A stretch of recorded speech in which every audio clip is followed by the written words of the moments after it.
जय श्री कृष्ण, राधे राधे। अहोई अष्टमी हिंदू समुदाय विशेषकर माताओं के लिए बहुत ही गहरा सांस्कृतिक और धार्मिक महत्व रखती है। अहोई अष्टमी का व्रत माताएं अपने बच्चों की भलाई एवं लंबी उम्र के लिए देवी अहोई माता का आशीर्वाद और सुरक्षा पाने के लिए करती हैं। अहोई अष्टमी एक महत्वपूर्ण हम हिंदुओं का त्यौहार है जो बच्चों की तरक्की एवं दीर्घायु के लिए देवी अहोई या अहोई माता का आशीर्वाद पाने के लिए मनाया जाता है। इसे माताएं बड़ी श्रद्धा एवं प्रेम से मनाती हैं। अहोई अष्टमी हिंदू कैलेंडर के अनुसार कार्तिक महीने के कृष्ण पक्ष की अष्टमी तिथि को आती है। यह दिन हम सबकी ज़िंदगी में, हम माताओं की ज़िंदगी में अत्यधिक महत्व रखता है, क्योंकि माताएं देवी का आशीर्वाद प्राप्त करने के लिए विशेष अनुष्ठान, उपवास एवं प्रार्थना करती हैं। आइए जानते हैं इस साल कार्तिक माह के अहोई अष्टमी व्रत की विधि, मुहूर्त एवं महत्व।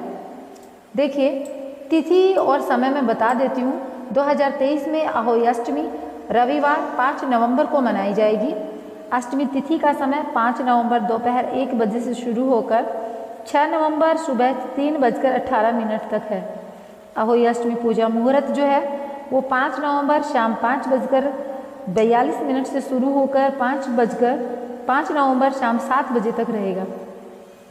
तारों को देखने का समय रहेगा शाम 5:58 5 नवंबर को। अहोई अष्टमी का महत्व बता देती हूँ। अहोई अष्टमी हिंदू समुदाय विशेषकर माताओं के लिए गहरा सांस्कृतिक धार्मिक महत्व रखती है। यह माताएं अपने संतान की भलाई एवं लंबी उम्र के लिए करती हैं। ऐसा माना जाता है देवी माता बच्चों के स्वास्थ्य, सुखी और समृद्धि की रक्षा करती हैं, उनकी वृद्धि एवं विकास सुनिश्चित करती हैं।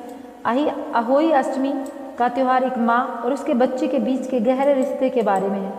माताएं अपने बच्चों के कल्याण के लिए अपने गहरे प्यार एवं भक्ति और प्रतिबद्धता को व्यक्त करने के लिए कठोर व्रत करती हैं, विस्तृत अनुष्ठान करती हैं, व्रत कथा सुनती हैं।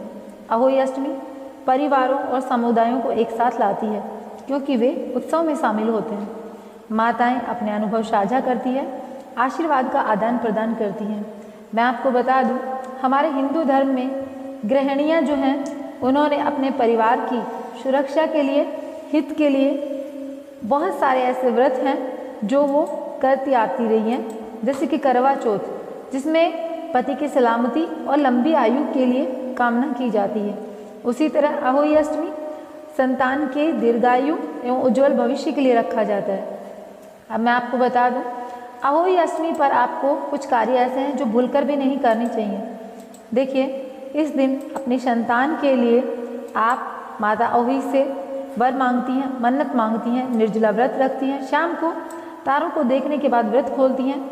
तो व्रत करने वाली महिलाओं को इस दिन धारदार वस्तुओं का इस्तेमाल नहीं करना चाहिए, जैसे सुई, चाकू और कोई भी नुकीली वस्तु। हिंदू धर्म में व्रती महिलाओं को अहोई अष्टमी के दिन सोना नहीं चाहिए। दिन के समय पूरे दिन माता अहोई का ध्यान करें, ऐसे करने से व्रत का पूरा फल मिलता है। शाम को तारों का अर्घ्य देने के समय महिलाओं को धातु का ध्यान रखना चाहिए। इस दिन स्टील से बने लोटे का इस्तेमाल करें। इस दिन तांबे का इस्तेमाल वर्जित है। व्रत करने वाली महिलाएं पूरे दिन अच्छे विचारों को मन में लाएं, किसी के साथ बुरा व्यवहार न करें, वाणी पर नियंत्रण रखें और महिलाएं इस दिन मिट्टी से जुड़ा कोई कार्य न करें, क्योंकि अहोई अष्टमी के व्रत के दिन महिलाओं को मिट्टी से जुड़ा कोई भी कार्य करना वर्जित होता है। इसके अलावा भूलकर भी खुरपी का इस्तेमाल नहीं करना चाहिए, क्योंकि अहोई अष्टमी है, उस दिन मिट्टी नहीं खोदी जाती है। इस दिन आपको हिंदू धर्म के हर पूजा में सबसे पहले भगवान गणेश की पूजा होती है, लेकिन अहोई अष्टमी की पूजा शुरू करने से पहले गणेश जी की पूजा करने का विशेष महत्व है। अहोई अष्टमी पर अर्घ्य के लिए कांसे के लोटे का इस्तेमाल नहीं करें। इसके अलावा महिलाएं गहरे नीले व काले रंग के कपड़े भूलकर भी ना पहने। पूजा में सारी सामग्री होनी चाहिए, नई होनी चाहिए। पहले इस्तेमाल की गई पूजा सामग्री का इस्तेमाल ना करें। इसके अलावा फूल, फल और मिठाई हमेशा ताज़ा रखें। खाना बनाने में नहीं इस्तेमाल करनी है कुछ चीज़ें। तो अहोई अष्टमी के व्रत के दिन खाना बनाने में प्याज, लहसुन, तेल आदि का इस्तेमाल नहीं करें, क्योंकि आपने गौर किया होगा किसी भी प्रसाद में प्याज और लहसुन नहीं डाला जाता है। कहा जाता है लहसुन की उत्पत्ति राक्षस से हुई थी, इसलिए पूजा पाठ के किसी भी काम में इसका इस्तेमाल नहीं होता है। गलती से भी घर के किसी भी बड़े बुजुर्ग का अनादर इस दिन नहीं करना चाहिए। अहोई अष्टमी के व्रत में जिस करवे में जल भरकर रखा जाता है वो वही करवा होना चाहिए जिसका उपयोग आपने करवा चौथ पर किया है। पूजा में मुरझाए फूल या इस्तेमाल हो चुके फल या मिठाई का उपयोग दोबारा ना करें। अहोई अष्टमी के दिन खान पान का विशेष तौर पर ध्यान रखें। व्रत रखने वाली महिलाएं निर्जला उपवास करें। घर के अन्य सदस्यों के लिए भी प्याज एवं लहसुन का खाना न बनाएं। हो सके तो इस दिन सात्विक भोजन का ही सेवन करें। मांस आदि का सेवन ना करें। अहोई देवी का व्रत रखने से एक दिन पूर्व तामसिक भोजन जैसे मांस, मदिरा, प्याज, लहसुन आदि का सेवन बिल्कुल नहीं करना है। माना जाता है कि तामसिक भोजन से मन में नेगेटिव विचार आते हैं। ऐसे में व्रत से पहले हमेशा सात्विक यानी सादा भोजन ही करना चाहिए। वेद शास्त्रों में इस बात का उल्लेख किया गया है कि सात्विक भोजन से मन, वचन और कर्म में शुद्धता आती है। इस संबंध में कहा जाता है जैसा अन्न वैसा मन। इसका मतलब है कि जैसा आप भोजन करेंगे वैसे ही आपके दिमाग में विचार उत्पन्न होंगे। यह व्रत महिलाएं अपने बच्चों के लिए रखती हैं। इस दिन बच्चों को बिल्कुल डांटे ना, उन्हें लाड दुलार से काम लें। ऐसा माना जाता है कि इस दिन राधा कुंड में जो कोई निसंतान दंपति अहोई अष्टमी के दिन स्नान करता है उसे संतान की प्राप्ति होती है। राधा कुंड में स्नान आधी रात के समय यानी निशिता के समय किए जाने की मान्यता है। अहोई अष्टमी के दिन आधी रात के दौरान राधा कुंड में स्नान शुरू होता है और यह पूरी रात भर चलता है। स्नान के बाद राधा कुंड पर कच्चा सफ़ेद कद्दू यानी पेठा चढ़ाते हैं। देवी को चढ़ाए जाने वाले इस प्रसाद को यहाँ पर कुष्मांडा कहा जाता है। कुष्मांडा का भोग लगाने के लिए उसे लाल रंग के कपड़े में लपेटने की परंपरा है। इसके बाद जल्द ही संतान प्राप्ति के योग बनते हैं और राधा रानी आपको आशीर्वाद देती है। दंपति पानी के टैंक में खड़े होने के बाद पूजा करते हैं। कुष्मांडा सफ़ेद कद्दू देवी को चढ़ाते हैं। जाने राधा कुंड का महत्व।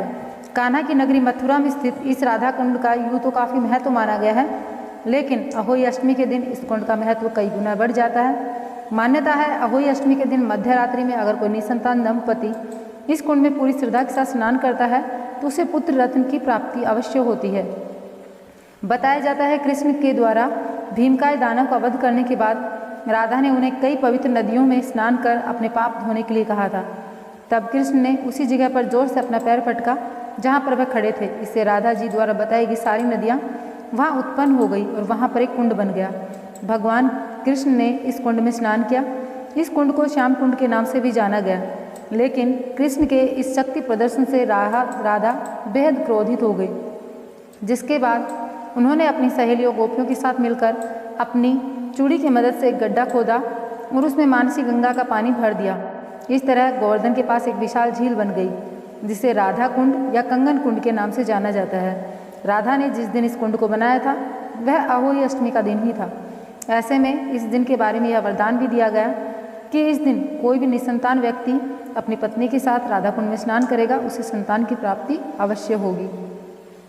अब मैं आपको अहोई अष्टमी की कथा सुना देती हूँ। एक साहूकार के 7 बेटे और 7 बहुएं थीं।